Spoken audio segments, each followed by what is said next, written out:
श्रीमन्नारायण नारायण नारायण श्रीमन्नारायण नारायण नारायण लक्ष्मी नारायण नारायण नारायण लक्ष्मी नारायण नारायण नारायण श्रीमन्नारायण नारायण नारायण श्रीमन्नारायण नारायण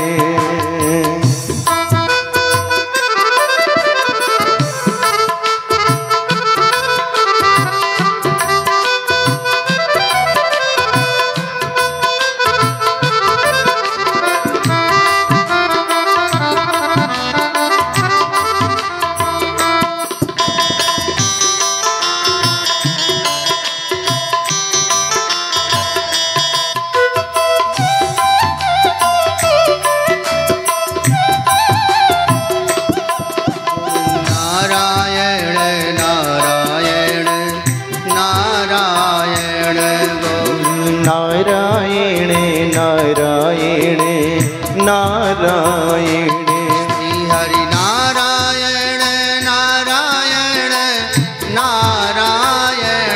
श्री हरि नारायण नारायण नारायण गुरु नारायण नारायण नारायण श्री गुरु नारायण नारायण नारायण भजमन नारायण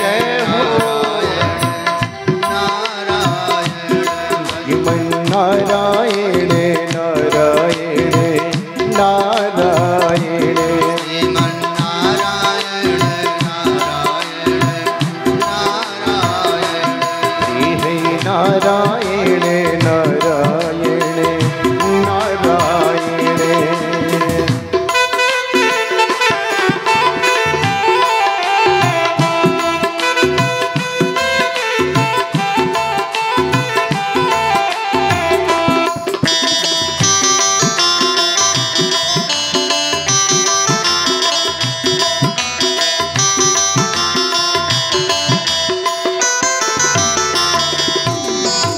जो नारायण नाम लेते हैं जो नारायण नाम लेते हैं जो नारायण नाम लेते हैं जो नारायण नाम लेते हैं पाप होते सब सारायण पाप होते सब नारायण श्रीमन नारायण नारायण हरि बोल नारायण श्रीमन नारायण नारायण नारायण लक्ष्मी नारायण नारायण नारायण लक्ष्मी नारायण नारायण नारायण बोलो नारायण नारायण नारायण बोलो नारायण नारायण नारायण गाओ नारायण नारायण नारायण गाओ नारायण नारायण नारायण मेरो नारायण नारायण नारायण मेरो नारायण नारायण नारायण जीवन नारायण नारायण नारायण जीवन नारायण नारायण नारायण सर्वस नारायण नारायण नारायण सर्वश नारायण नारायण नारायण श्रीमन नारायण नारायण नारायण श्रीमन नारायण नारायण नारायण श्री नारायण नारायण नारायण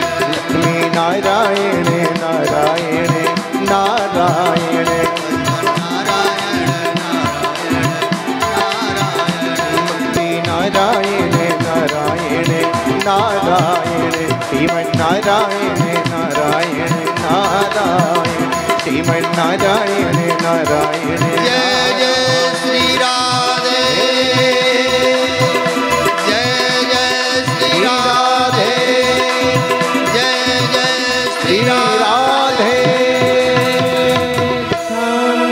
श्री भागवत भगवान की जय, श्री वृंदावन बिहारी लाल की जय। जय जय श्री राधे श्याम।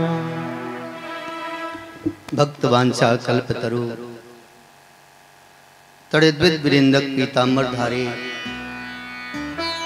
श्री बालकृष्ण लाल की वांगमयी प्रतिमूर्ति श्री भागवत जी को हृदय से प्रणाम। आवाहित समस्त देवता वृंद जिनकी भावमयी उपस्थिति हम आप सभी को प्राप्त हो रही है, समस्त 33 कोटि देवताओं को भी बार बार नमन है। हमारे इस भागवत के जिन्हें हम कहेंगे विकास जी, जो अपने समस्त विप्र मंडली के साथ पधारे हुए हैं, वह भी धन्यवाद के पात्र हैं। और उन सभी के हृदय से विराजमान अपने गोविंद को हृदय से नमन। हमारे इस मंच पर उपस्थित गंधर्व विद्या में अत्यंत प्रवीण आप सभी को भी बार बार धन्यवाद है। हमारे इस भागवत प्रांगण में पधारे हुए श्रोता बंधुओं के रूप में सभी के हृदय में विराजमान हमारे गोविंद, जो श्रोताओं के रूप में यहाँ उपस्थित हुए हैं, स्वयं अपनी कथा को श्रवण करने के लिए मानो नारायण ही मेरे यहाँ विभिन्न रूपों में प्रकट होकर के विराजमान है। आप सभी के हृदय में विराजमान अपने गोविंद को हृदय से नमन है। इस पवित्र भागवत प्रांगण के चतुर्दिक विद्यमान दिव्य आत्माएं, अमल आत्माएं, पुण्य आत्माएं, भूत आत्माएं, प्रेत आत्माएं, सभी आत्माओं को हृदय से नमन है। आज इस ज्ञान सत्र के प्रथम दिवस के अवसर पर हम सभी श्रोता बंधुओं के अनुकूल रह करके आप ऐसा आशीर्वाद दें कि भगवत कथा में हमारी प्रीति हो, हमारी रुचि हो। क्योंकि कहा गया है कलयुग में एकमात्र साधन भगवत प्राप्ति का सत्संग है। सत्संग से विवेक का वर्धन होता है और विवेक के वर्धन से ज्ञान और अज्ञान की ग्रंथि खुल जाती है और जीव अज्ञान के मार्ग से मुक्त होकर ज्ञान के पथ पर अग्रसर होने लगता है। इसलिए सत्संग अनिवार्य है। जिसने सत्संग किया है जीवन में, वह कभी पथभ्रष्ट नहीं हो सकता है, वह कुमार्ग पर नहीं जा सकता है। इसलिए बंधुओं, बलात्पूर्वक हट करके सत्संग करना चाहिए। हमारे महापुरुषों ने बताया है कि अगर आप कहीं सुन लें कि 20 कोस दूर पर सत्संग हो रहा है, तो आप अपने सारे कार्यों का त्याग करके सत्संग सुनने अवश्य जाएं। क्योंकि ये संसार के लौकिक कार्य आपके शरीर को, आपके धन वैभव को बढ़ाने वाले होंगे, लेकिन सत्संग आपकी आत्मा का वर्धन करता है, आत्मा का रंजन करता है, आत्मा को आहार प्रदान करता है। हम उनको धन्यवाद देंगे जिन्होंने ऐसे पवित्र सत्संग का आयोजन किया है। आयोजक एक होता है, लेकिन वो लाभ सभी को प्रदान करते हैं। भगवान परमात्मा अगर धन दे तो धर्म करने की प्रवृत्ति अवश्य दे। अगर धर्म करने की प्रवृत्ति नहीं हुई तो फिर वो धन कुमार्ग में जाएगा। जैसा कि हमारे महापुरुषों ने बताया है, धन की 3 गतियां होती हैं। प्रथम गति है दान। अगर आपने धन परिश्रम करके अर्जित किया है तो उस धन का दान करो। अपने ही कर कमलों द्वारा अर्जित किए हुए धन का अपने ही कर कमलों द्वारा दान करो, उससे पुण्य अर्जित करो। अगर दान करने से बच जाए धन तो उसको भोग करना चाहिए, खूब अच्छा अच्छा खाओ पियो, खूब अच्छे से रहो। और अगर उससे भी धन बच जाएगा तो फिर उसका अंतिम गति है नाश, उसकी दुर्गति होगी उस धन की। इसलिए प्रयत्न पूर्वक धर्म कार्य करके अपने धन का शुद्धिकरण हर किसी को करना चाहिए। बहुत अच्छा लगा, आपके क्षेत्र में प्रथम बार आने का सौभाग्य प्राप्त हुआ है और गोविंद से प्रार्थना करेंगे कि इस भागवत कथा का लाभ हम सबको अच्छी तरह से प्राप्त हो। भागवत का प्रथम दिवस बड़ी व्यस्त होते हैं, सारी व्यवस्थाएं जुटानी पड़ती हैं, व्यवस्थित करना पड़ता है, तो कथा में भी थोड़ा विलंब हो जाता है और कम से कम समय में कथा सुनने का सहयोग प्राप्त हो पाता है। लेकिन बुद्धिमान विवेकी जन वही हैं जो थोड़े से में ही संतोष कर ले। तो आज हम केवल भागवत जी के महात्म को सुनेंगे। महात्म क्यों सुनना चाहिए? महात्म इसलिए सुनना चाहिए कि हम उस पुराण के प्रति अनुरागी हो जाएं, हमारे हृदय में प्रीति बढ़े। जैसे हम आप सभी देखते हैं, अभी कल ही आज सुबह ही सूर्य षष्ठी का जो व्रत संपन्न हुआ, वो क्यों संपन्न हुआ, क्यों किया गया व्रत, उसके महात्म को जाना है हम आप सभी ने कि सूर्य षष्ठी व्रत करने से, सूर्य की उपासना करने से हमारे जीवन में धन धान्य और विभिन्न प्रकार की सुख समृद्धि बढ़ती है। इसलिए सूर्य षष्ठी का बड़े अनुराग के सहित व्रत करते हैं और लाभ भी मिलता है। जो नहीं जानता है उससे आप कहें कि आप भी व्रत करिए तो वो यही कहेगा क्यों करें, इसके करने से फायदा क्या है? क्योंकि हर कोई फायदे का ही सौदा करते हैं। आप किसी से कहें कथा सुनने चलिए, वो कहेगा कि लाभ क्या है, कथा सुनने से क्या फायदा है? अरे भाई सुनोगे तो पता चलेगा। अब वो फायदा तो कोई बता ही नहीं सकता है, क्योंकि सत्संग की महिमा का वर्णन शेष जी भी हजार मुख वाले नहीं कर सकते। सत्संगति महिमा नहीं कोई, राम कृपा बिनु सुलभ न सोई। इसलिए महात्मा को जानना चाहिए। महात्मा के जानने से भागवत जी के प्रति हमारा अनुराग अवश्य होगा। सच्चिदानंद रूपाय विश्वोत्पत्त्यादि हेतवे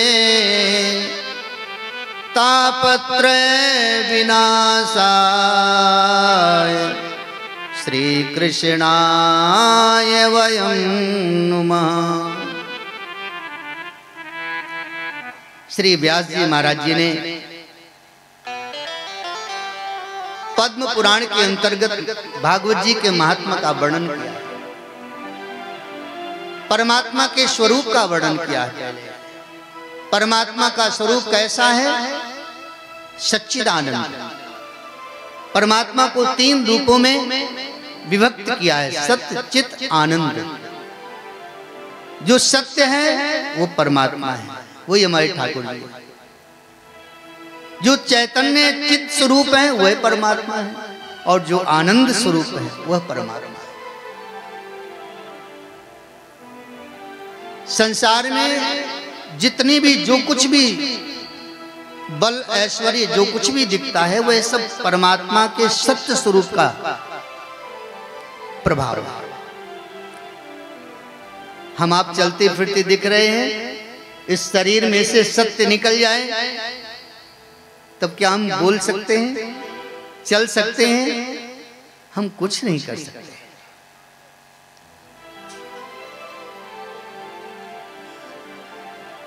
बैठा दीजिए, आराम से बैठा दीजिए कुर्सी में कहीं।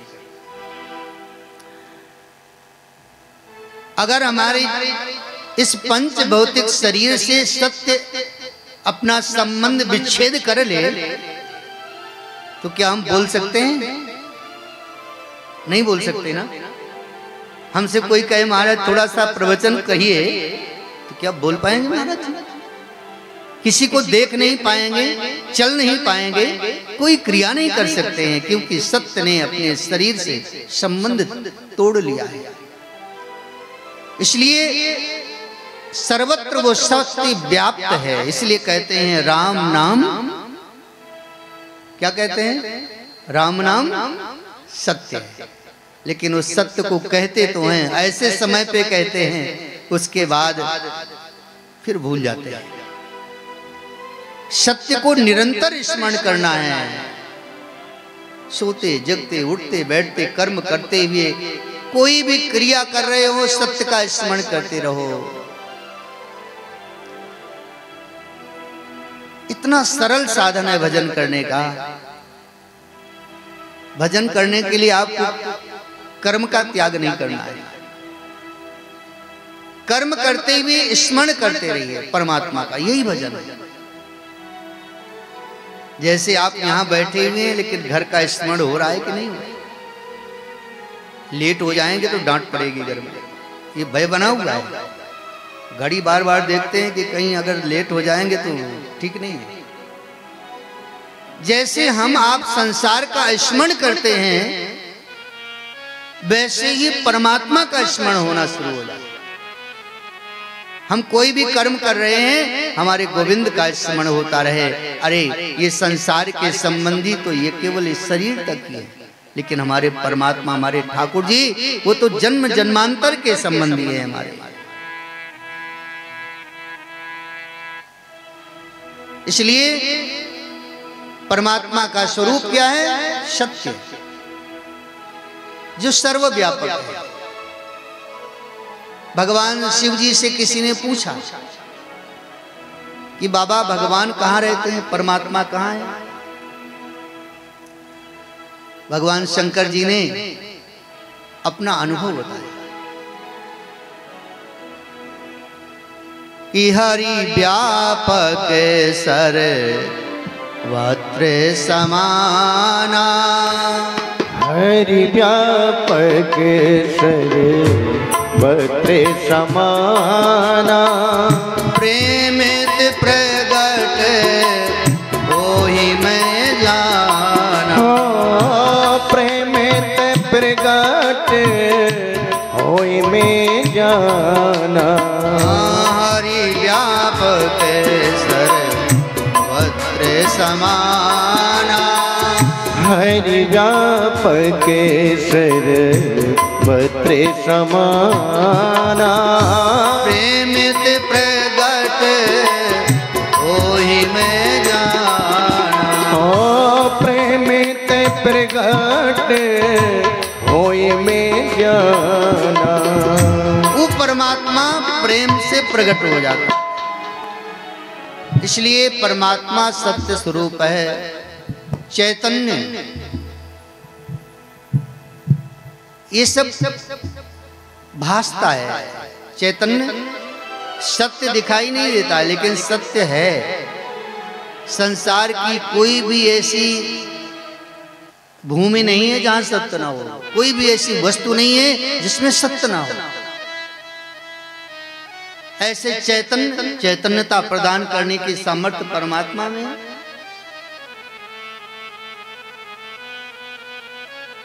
जैसे ये विद्युत जो प्रवाहित हो रहा है ना, दिखता नहीं है विद्युत, लेकिन आप ये नहीं कह सकते हैं कि इसमें करंट नहीं है। और उसी विद्युत से सारे कार्य होते हैं। आप हीटर भी चलाते हैं, खूब बढ़िया गर्मी देता है। आप फ्रिज चलाते हैं तो बर्फ बना देता है। पंखा चलाएं, एसी चलाएं, कूलर चलाएं, कुछ भी चलाएं, विद्युत वही है, लेकिन उससे अनेक प्रकार के यंत्र संचालित होते हैं। ऐसे ही वो परमात्मा चैतन्य स्वरूप परमात्मा है, जो सर्वव्यापक है, सबके हृदय में विद्यमान है और सबको संचालित करता है, चैतन्यता प्रदान करता है। आनंद स्वरूप परमात्मा, जो हमें एक दूसरे से मिलने के बाद आनंद मिलता है ना, कहते हैं आप मिले हमको बहुत आनंद आया। अच्छा, संसार का संबंध शरीर से है क्या? शरीर से संबंध किसी का नहीं। अगर शरीर से संबंध होता तो आपका प्रिय व्यक्ति अगर शरीर छोड़ के चला जाए तो उस शरीर को जलाते नहीं, उस शरीर को दफनाते नहीं, उस शरीर को घर में रखना चाहिए था ना। हम उस शरीर को नष्ट क्यों कर देते हैं? क्योंकि उस शरीर से मोह नहीं था, शरीर में रह रही आत्मा से मोह था। तो आत्मा का आत्मा से प्रेम होता है, शरीर से नहीं होता। अगर शरीर से प्रेम करते हैं तो आप मोह से ग्रसित हैं, मोह से फंसे हुए हैं। इसलिए हमें आपको शरीर से प्रेम नहीं करना है, प्रेम करना है तो आत्मा से, जो सबके अंदर बराबर एक जैसी आत्मा है। चिंटी के अंदर भी वही है, हाथी के अंदर भी वही है।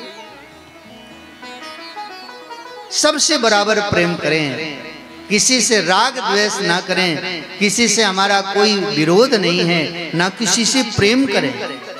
ये नहीं कि लगाव ज्यादा हो जाए तो फिर बंधन का कारण बनेगा। आप अभी पंचम स्कंद में भागवत जी के तीसरे दिन दिवस सुनेंगे कि भरत जी को हिरण के बच्चे से प्रेम हो गया। घर द्वार परिवार छोड़ करके जंगल में गए, गंडकी नदी के तट पर तपस्या किया, कठोर तपस्या की, हिरण के बच्चे से प्रेम हो गया और वही हिरण के बच्चे का स्मरण करते हुए शरीर का त्याग किया तो हिरण योनि में जाना पड़ा।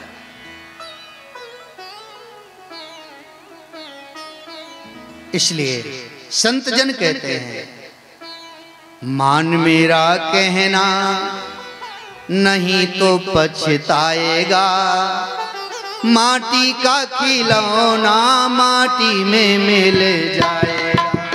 मान मेरा कहना नहीं तो पछताएगा, माटी का खिलौना माटी में मिल जाएगा।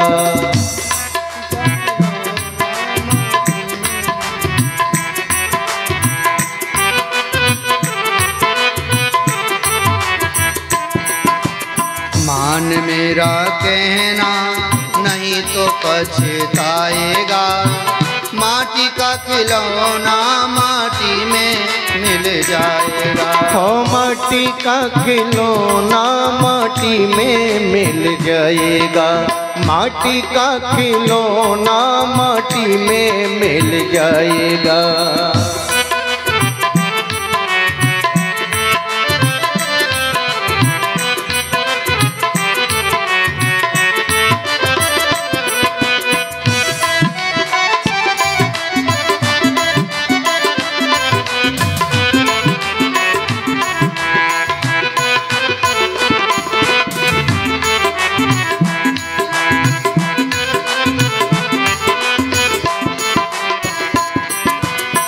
सुंदर रूप देख कर भूला, तन यौवन के मद में फूला। तन यौवन के मद में भूला, तन यौवन के मद में भूला। सुंदर रूप देख कर भूला, तन यौवन के मद में फूला। तन यौवन के मद में भूला, तन यौवन के मद में भूला। लेकिन ये शरीर नहीं रहेगा, एक दिन ये हंसा, हंसा ये जीवात्मा, एक दिन ये हंसा अकेला उड़ जाएगा, माटी का खिलौना माटी में मिल जाएगा। ओ माटी का खिलौना माटी में मिल जाएगा, माटी का खिलौना माटी में मिल जाएगा।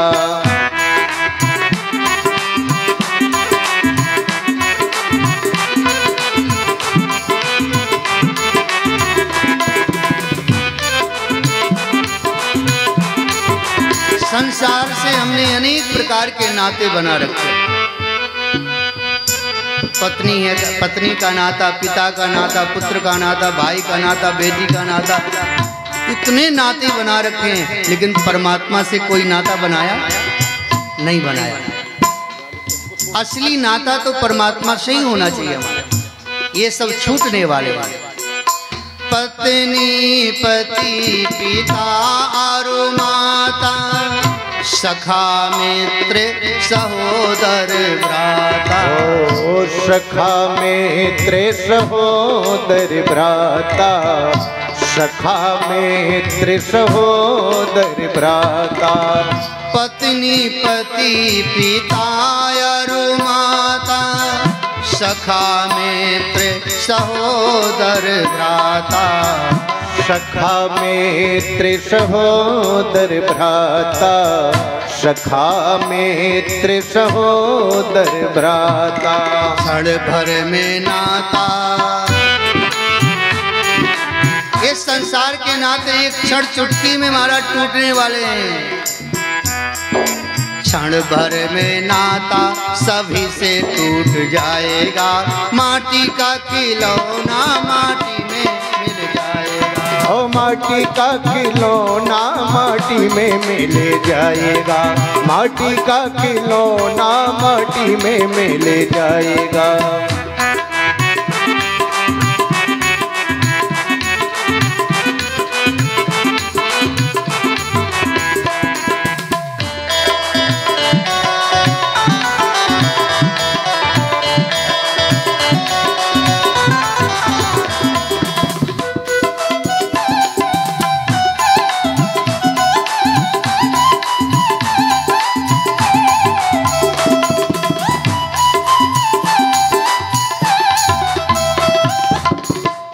ये मनुष्य शरीर बहुत कीमती है।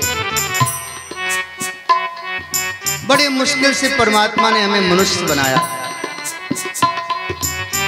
कबहु के करी करुणा नर देहि, देते ईश बिनु हेतु स्नेहि। ओ देते ईश बिनु हेतु स्नेहि, देते ईश बिनु हेतु स्नेहि। बड़े भाग मानुष तन पावा, सुर दुर्लभ सदग्रंथ गावा। ओ सुर दुर्लभ सदग्रंथ गावा, सुर दुर्लभ सदग्रंथ गावा। हीरा सो जन्म गवाए दियो जो तू, अब पछताए दीवाने क्यों रो तू। ओ अब पछताए दीवाने क्यों रोए तू, अब पछताए दीवाने क्यों रोए तू। हमने कई ऐसे महापुरुषों से कहा है कि देखो भाई भजन कर लो, आगे करेंगे महाराज, बुढ़ापे में करेंगे। बुढ़ापे में भजन नहीं होता है भैया, बुढ़ापे में केवल किया हुआ कर्म ही दिमाग में चलता है।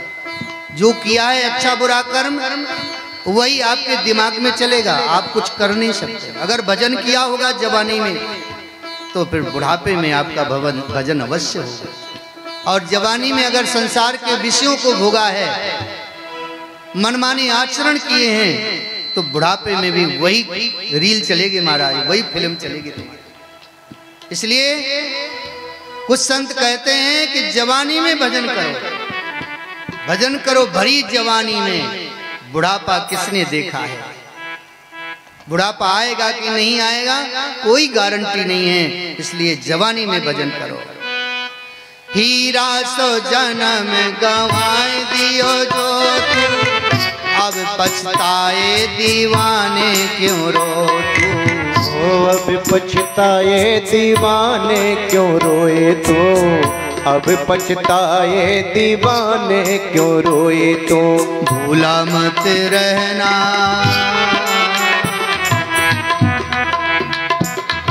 भूला मत रहना, जन्म नहीं पाएगा, माटी का खिलौना माटी में मिल जाएगा। ओ माटी माटी का खिलौना माटी में मिल जाएगा, माटी का खिलौना माटी में मिल जाएगा। मान मेरा कहना नहीं तो पछताएगा, माटी का खिलौना माटी में मिल जाएगा। ओ माटी का खिलौना माटी में मिल जाएगा, माटी का खिलौना माटी में मिल जाएगा, माटी का खिलौना माटी में मिल जाएगा, माटी का खिलौना माटी में मिल जाएगा। आए हैं तो जाएंगे, हे राजा रंग की पति, एक सिंहासन चढ़ चले, एक बंधे जात जंजीर, बंधे जात जंजीर।